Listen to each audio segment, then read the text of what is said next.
اعوذ باللہ من الشیطان الرجیم بسم اللہ الرحمن الرحیم۔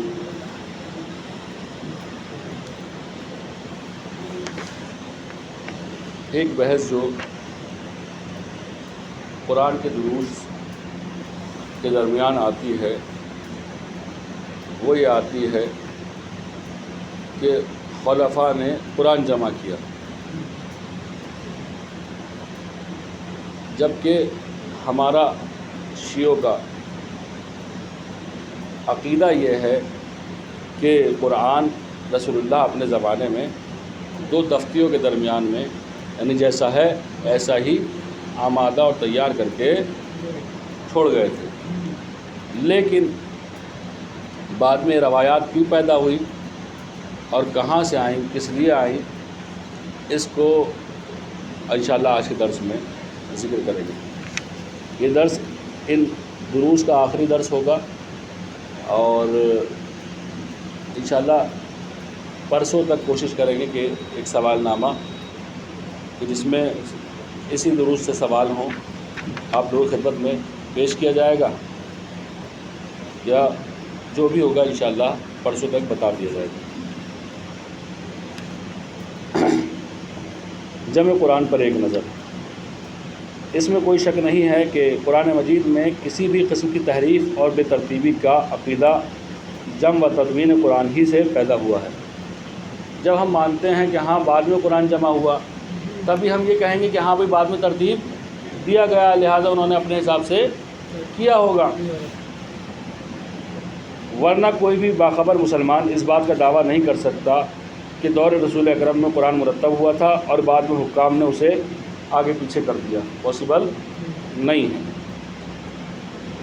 اور اس کے آیات کم کر دیے مثلا، یہ پاسبل نہیں ہے۔ یہ سب باتیں اسی وقت پیدا ہوتی ہیں جب اصل جمع و ترتیب قرآن کا کام خلفاء اسلام اور حکام جور کے حوالے کر دیا جائے۔ اور عجب یہ بات ہے کہ جن علماء تشیع نے تحریف و تنقیص قرآن پر اتنا زور دیا ہے کہ ان کے یہاں جمع قرآن کی کوئی روایت بھی نہیں پائی جاتی۔ ہمارے یہاں اہل تشیع کے اندر، شیعوں کے اندر ہماری کوئی روایت اس بات کے اوپر دلالت نہیں کرتی کہ قرآن بعد میں جمع ہوا، کوئی روایت کسی معصوم سے نہیں ہے، بلکہ چھٹے امام سے آ کر ایک بار یہ سوال ہوا کہ مولا کیا اس قرآن کے اندر کوئی چینجز آیا ہے، کیا کوئی تحریف ہوئی ہے، کوئی ترتیب، کوئی چیز؟ تو آپ نے ارشاد فرمایا کہ نہیں، جیسا رسول اللہ کے اوپر نازل ہوا تھا یہ قرآن ویسا کا ویسے ہی ہے۔ اچھا، پھر یہ کیوں ایسا ہوا کہ یہ روایتیں آئیں ہمارے پاس اور اہل سنت کے ہی یہاں آئیں کہاں سے؟ کوئی تو حقیقت ہو۔ کہتے ہیں کہ یہ تاریخ کا کھلا ہوا مسلمہ ہے کہ امیر المومنین نے حضرت علی کے تقاضۂ بیعت کے جواب میں یہ کہا تھا کہ میں قرآن جمع کر رہا ہوں۔ اس بات سے جب بات ظاہر ہو گئی کہ علی کے نظر میں قرآن کے جمع کرنے کا کام خلافت اور حکومت سے زیادہ اہم ہے۔ اس کے بابت یہ بھی ایک تاریخی حقیقت ہے کہ جب آپ نے وہ قرآن پیش کیا تو حکام وقت نے قبول کرنے سے انکار کر دیا، اور اہل بیت دشمن عناصر نے وضع حدیث کے دور میں جب ان تاریخی حقائق پر نظر ڈالی تو ایک عجیب و غریب کشمکش سے دوچار ہو گئے۔ ایک طرف حضرت علی کا اہتمام جمع قرآن اور دوسری طرف حکام کی روش کہ وہ جو ظاہری طور پہ کہتے ہیں حسبنا کتاب اللہ، یہ قرآن کے بارے میں کوشش نہیں کر رہے تھے، بلکہ قرآن کے بارے میں کوشش امیر المومنین کر رہے تھے۔ اب یہ کیسے خلیفہ ہوئے کہ جو کہتے تھے اپنے آپ کو کہ حسبنا کتاب اللہ، ہمارے کتاب قرآن اللہ کی کتاب کافی ہے، لیکن قرآن کے بارے میں کوئی کوشش نہیں کر رہے تھے۔ اب انہیں قرآن کچھ بنانا پڑا، تو کچھ لے کے آؤ ایسا جو ذرا سا ان کا معاملہ دھبا صاف ہو۔ نتیجے میں انہوں نے کیا کیا؟ انہوں نے کہا کہ نہیں، پہلے یہ ہوا کہ ادھر حضرت علی جمع کر رہے تھے، خلافت آنے کے بعد حضرت ابوبکر جمع کرنے لگے، انہوں نے جمع کیا، اس کے بعد میں حضرت عمر نے بھی جمع کیا، انہوں نے اس کو قبول نہیں کیا، پھر اس کے بعد میں حضرت عمر کی بھی کچھ روایتیں جو ہے ختم کر دی گئی تھیں اور انہیں آیتیں قبول نہیں کی تھیں ان سے، اور پھر وہ لاسٹ میں تیسرے خلیفہ کے ٹائم میں وہ قرآن جو ہے جمع ہوا۔ یہ سب کا سب غلط ہے۔ کیوں بھائی؟ پہلے کو نہیں پتہ چلا دوسرے کو نہیں پتہ چلا تیسرے کو، وہ تیسرے نے امیر المومنین سے کیوں نہیں لے لیا جب وہ جمع کر رہے تھے؟ امیر المومنین جو قرآن جمع کر رہے تھے، حقیقت یہ ہے وہ اس کا جو بیک گراؤنڈ ہے، ساری تفسیر کون سی آیت کہاں نازل ہوئی، کب نازل ہوئی، کس کے لیے نازل ہوئی، کون وہ آدمی تھا جس کو اس دن کہا گیا، وہ ساری باتیں امیر المومنین کے قرآن میں درج تھی۔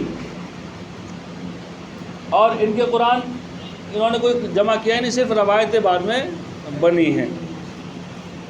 واضحین حدیث نے خلفائے وقت کے اہتمام سے زیادہ زور ان کی احتیاط پر دیا، اور یہاں تک کہ روایت کر ڈالی کہ 2 آیتیں حضرت عمر سے بھی قبول نہیں کی گئیں، صرف اس بنیاد پر کہ ان کے پاس 2 گواہ نہیں تھے۔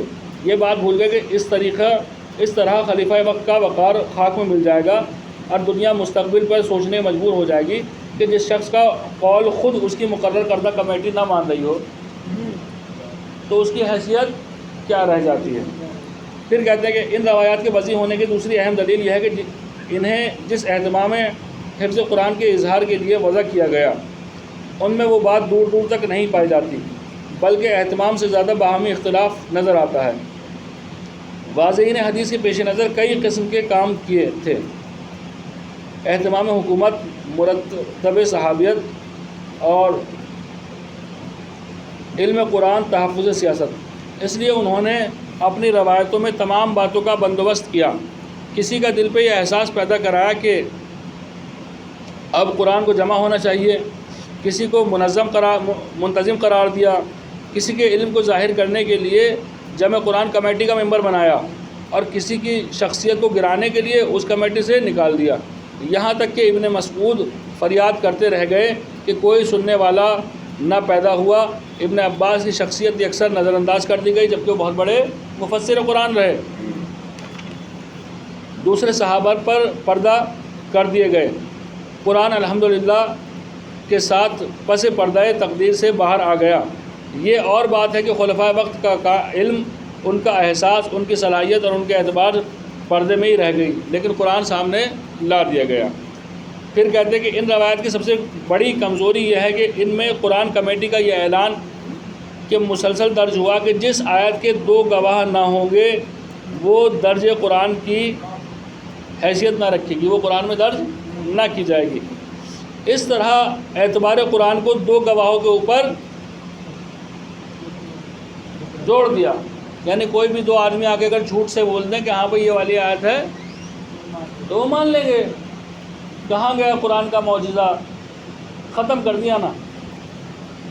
غور کرنے کی بات ہے کہ اسلام کا ابدی دستور، امت کا ملجا و ماوا، احکام الہی کا مصدر اور مرکز 2 صحابیوں کے اعتبار کا ممنون ہو گیا۔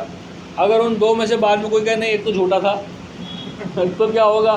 تب بھی آپ کا یہ قرآن نہیں ہے بھیا، کچھ نہ کچھ لوچا ہے، کچھ گڑبڑ ہے، مشکل ہے۔ اور وہ بھی 2 ایسے صحابی جن کے اچھا پھر کہا کہ 6666 آیتیں جتنی بھی آیات ہیں ان سب کو 2 آدمیوں سے، ہر آیت کو 2 آدمی کی گواہی لی۔ کوئی 100 آیتیں ایسے لے آئیے جن کے 2 آدمی کے نام لکھے ہوں، کوئی 2 آیتیں ایسے لے آئیے کہ جن کے آپ نے 2 آدمیوں کے نام لکھے ہوں کہ آپ فلاں فلاں کا نہیں ہے، جبکہ ہونا چاہیے۔ جب کمیٹی بنی تھی، قرآن جیسی چیز کو تشکیل دیا جا رہا تھا، تو اگر 2 آدمیوں کی گواہی دیتی تھی تو ہر آیت پہ جس آدمی نے گواہی دی اس کا سب لکھا ہونا چاہیے تھا کہ بھئی یہ کس کس نے گواہی دی تھی اور وہاں کون کون موجود تھا اور جگہ کون سی تھی، ساری باتیں لکھی ہونی چاہیے تھی۔ لیکن چونکہ بعد میں خالی روایتیں بنائی گئی ہیں، پروگرام کبھی اور ہوا، قرآن کبھی اور جمع ہوا تھا، بعد میں کچھ لوگ بیٹھے تھے، ایک بیٹھک ہوئی تھی، اس بیٹھک میں انہوں نے جھوٹ روڑ دیا کہ وہاں پہ یہ سب ہوا تھا، جبکہ وہاں کچھ بھی نہیں ہوا تھا۔ صرف اور صرف زبردستی کی جھوٹی فضیلت بیان کرنے کے لیے یہ سب کام کیے گئے۔ کیا فرما رہے ہیں؟ جی، ابو ہریرہ وہاں بیٹھے تھے جو اپنے پاس سے آیتیں اور روایتیں بیان کر رہے تھے۔ ابو ہریرہ، آپ کے علم میں بتا دوں، ابو ہریرہ وہ شخص ہے کہ جس نے رسول اللہ کے 2 سال دیکھا مدینہ، وہ اس نے پیچھے تک کی لکھ دی۔ ابو ہریرہ وہ شخص ہے کہ جس نے 2 سال دیکھا۔ ایسے ہی جناب فاطمہ معصوم، جناب حضرت عائشہ تقریباً جب مکہ سے مدینہ آ گئے ہیں، ہجرت ہو گئی، اس کے بعد پہلی دوسری ہجری میں شادی ہوئی حضرت عائشہ سے رسول اللہ کی۔ اس وقت ان کی خود کی روایت ہے کہ میری ماں نے مجھے ککڑی کھلا کھلا کے لمبی کیا، بڑی ہوئی، اور 6 سال کی تھی میں، یا زیادہ سے زیادہ 9 سال کی تھی، ٹھیک ہے۔ شادی کہاں ہوئی؟ مدینے میں، ٹھیک ہے۔ معراج کب ہوئی تھی؟ جناب فاطمہ زہرا کے پیدا ہونے سے پہلے معراج، 5 بعثت میں ولادت ہے، اس سے پہلے یعنی سال بھر پہلے کی آپ بات کریں، 9 مہینے پہلے کی معراج ہوئی ہے۔ اب یہ وہ بچی جو سن 1 ہجری یا 2 ہجری میں 5، 6 یا 9 سال کی ہے، وہ پچھلے 7-8 سال پرانی بات بتا رہی ہے کہ رسول اللہ کو ہجرت ایسے ہوئی تھی۔ بھائی تمہیں کیسے پتہ؟ وہاں تم 2 سال کی عمر میں، تمہیں کون چھوڑ گیا تھا وہاں پہ گواہ بنانے کے لیے؟ صرف اور صرف جھوٹ ہے، چونکہ ان کی زبردستی کی جھوٹی فضیلت بنانی تھی، لہذا ان کو شادی سے پہلے وہاں پہنچا دیا۔ وہ بھی 2 سال کی بچی کو وہاں کیا کر رہی تھی؟ کون لے کے گیا تھا؟ امی ساتھ تھی، ابا ساتھ تھے؟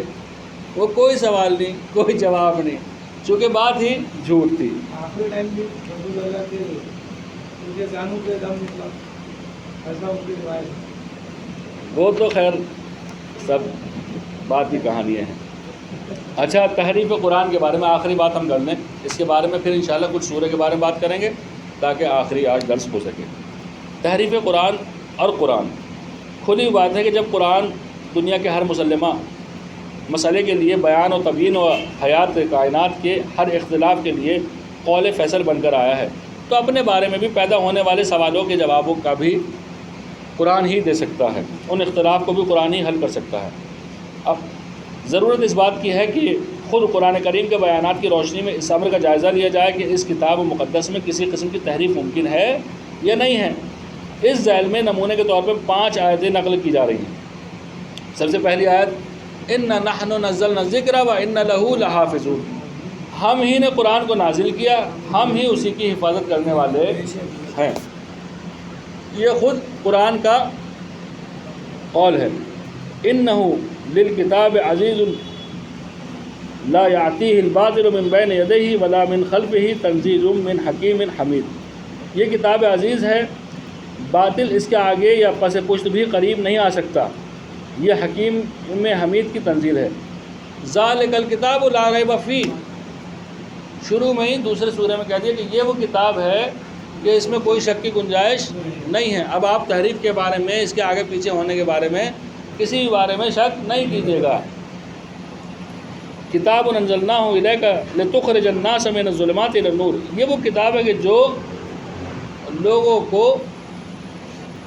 ظلمت کی طرف سے نور کی طرف لے کے جاتی ہے۔ اب جس میں خود کمیاں ہوں وہ کتاب کیسے لے جائے گی؟ نہیں لے جا سکتی نا۔ یعنی آپ قرآن کی آیت کو معاذ اللہ غلط ٹھہرا رہے ہیں۔ اگر کوئی تحریف کے اتنا بھی قائل ہے کہ نہیں وہ رسول خدا کی منشا کے خلاف ہوئی۔ یہ وہ آیتیں ہیں کہ جو قرآن کریم کی تحریف سے بچا ہوا ہے، اس بات کو بیان کرتی ہیں۔ ایک صلوات پر محمد والا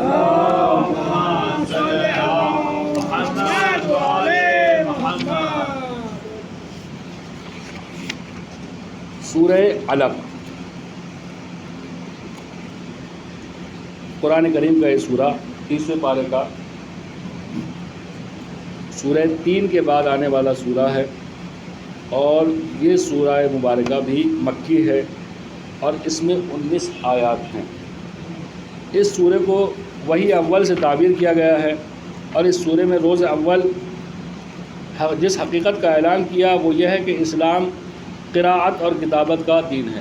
اقرأ بسم ربک الذی خلق علم الانسان ما لم یعلم اقرأ وربک الاکرم الذی علم بالقلم، اس میں علم و قلم کا کام ہے، اور جہالت کا یہاں پر کوئی راستہ نہیں ہے۔ اس حکم کی اہمیت کا اندازہ وہ افراد لگا سکتے ہیں جنہوں نے تاریخ کی اس حقیقت کا علم ہے کہ ظہور اسلام کے وقت عرب میں صرف 17-18 افراد تھے جو پڑھے اور لکھے تھے۔ ظاہر ہے کہ جس ماحول میں علم و فن کا یہ حال ہو کہ وہاں اپنے پیغام کا اقرا سے شروع کرنا اور اپنے احسانات کا علامہ بالقلم سے آغاز کرنا ایک عظیم معنویت اور مستقبل کی نشاندہی کر رہا ہے۔ اور قرآن کریم اس طریقے سے فرما رہا ہے، پیغمبر اس پروردگار کا نام لے کر پڑھیں جس نے پیدا کیا ہے اور انسان کو جمے ہوئے خون سے بنایا ہے۔ پڑھیں کہ آپ کا پروردگار وہ مہربان ہے کہ جس نے قلم کے ذریعے تعلیم دی ہے، ہر شے کا علم دے دیا ہے۔ بے شک انسان اس وقت سرکشی کرنے لگتا ہے جب اسے اپنی بے نیازی کا احساس ہو جاتا ہے، حالانکہ بازگشت پروردگار ہی کی طرف ہے۔ کیا آپ نے اس شخص کو بھی دیکھا ہے جو بندے خدا کو نماز سے روک دیتا ہے، حالانکہ اگر وہ ہدایت پر ہے اور تقویٰ کا حکم دیتا ہے تو اس کو روکنا کس طرح صحیح ہو سکتا ہے؟ کیا آپ نے دیکھا کہ اگر اس کافر نے تکذیب کی اور منہ پھیر لیا تو کیا اسے نہیں معلوم ہے کہ خدا دیکھ رہا ہے؟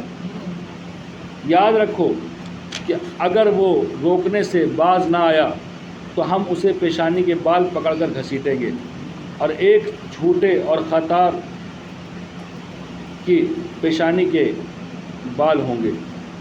پھر ہم کہیں گے کہ وہ اپنے ہم نشینوں کو بلائے اور ہم بھی اپنے سخت ترین فرشتوں کو بلا رہے ہیں۔ یاد رکھیے کہ آپ ہرگز ایسے شخص کی اطاعت نہ کریں اور سجدے کر کے قرب الہی میں حاصل کریں۔ اس کے بعد سورہ ہے انا انزلناہ فی لیلۃ القدر۔ یہ سورہ بھی مکی سورہ ہے، اس میں 5 آیتیں ہیں۔ اس سورے میں شب قدر کی عظمت اور اس میں قرآن کے نزول کا ذکر کیا گیا ہے تاکہ انسان تاریخ قرآن سے بھی باخبر ہو جائے، شب قدر کی برکتوں سے بھی استفادہ کر سکے۔ ہم نے اس قرآن کو شب قدر میں نازل کیا، اور آپ کیا جانیں یہ شب قدر کیا ہے؟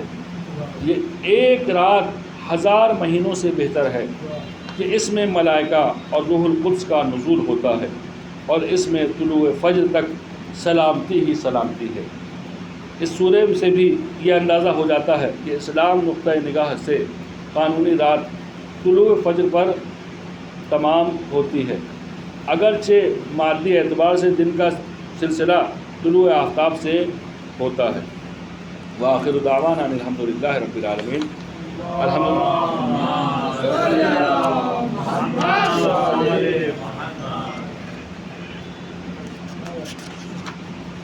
درس کے آخر میں ایک بحث علامہ جوادی فرماتے ہیں، قرآن اور اہل بیت۔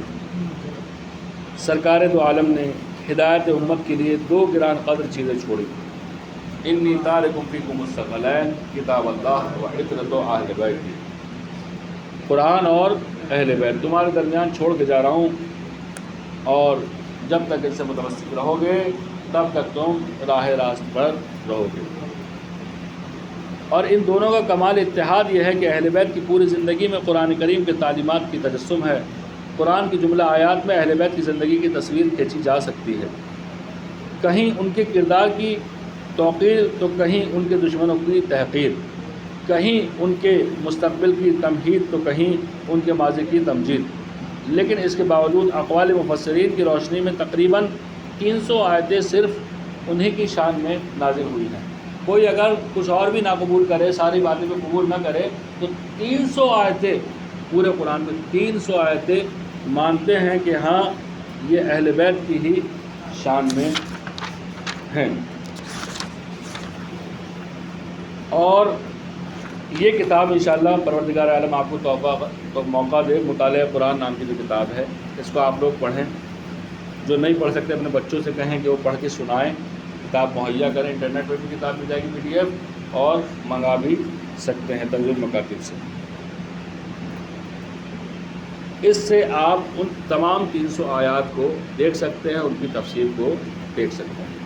وآخر دعوانا الحمدللہ رب العالمین۔ انشاءاللہ پرسوں یا اور ایک آدھ دن میں ہم سوال نامہ یہاں حاضر کر دیں گے، اور چونکہ تمام لوگ درس میں حاضر نہیں ہوئے تو کوشش یہ رکھیں گے یا سارے سوال یا زیادہ تر سوال جو ہے اسی درس کے اندر سے ہوں گے جو کہ آن لائن ہیں۔ خطبات جمعہ اور دروس ان کے اندر سے ہی 15 درس ہیں، بیچ میں 3 خطبہ جمعہ آئے ہیں رمضان مبارک میں، انہی کے درمیان سے وہ تمام کے تمام سوالات کیے جائیں گے، اور آف لائن بھی یہاں پر بھی سوال نامہ بانٹے جائیں گے، اور ساتھ ساتھ آن لائن بھی یعنی گوگل فارم وغیرہ کے ذریعے سے یہ سوال نامہ وہاں ہوگا۔ جو لوگ یہاں شرکت نہیں کرتے وہ وہاں شرکت کر سکتے ہیں۔ وآخر دعوانا الحمدللہ رب العالمین۔ بارگاہ رب العزت میں دعا گو ہوں کہ ہمارے اس قلیل سے عمل قبول فرمائے، ہمارے گناہ کبیرہ اور صغیرہ کو معاف فرمائے، ہماری مشکلات کو آسان فرمائے، پریشانیوں کو دور فرمائے۔ میرے معبود امام زمانہ کے ظہور میں تعجیل فرما، ہم ان کے اعوان انصار میں شامل فرما۔ آپ لوگوں سے التماس ہے 1 مرتبہ سورہ الحمد اور 3 مرتبہ سورہ اخلاص کی تلاوت فرما کر مرحوم سید عباس علی ابن محمود علی کو رسالہ ثواب فرما۔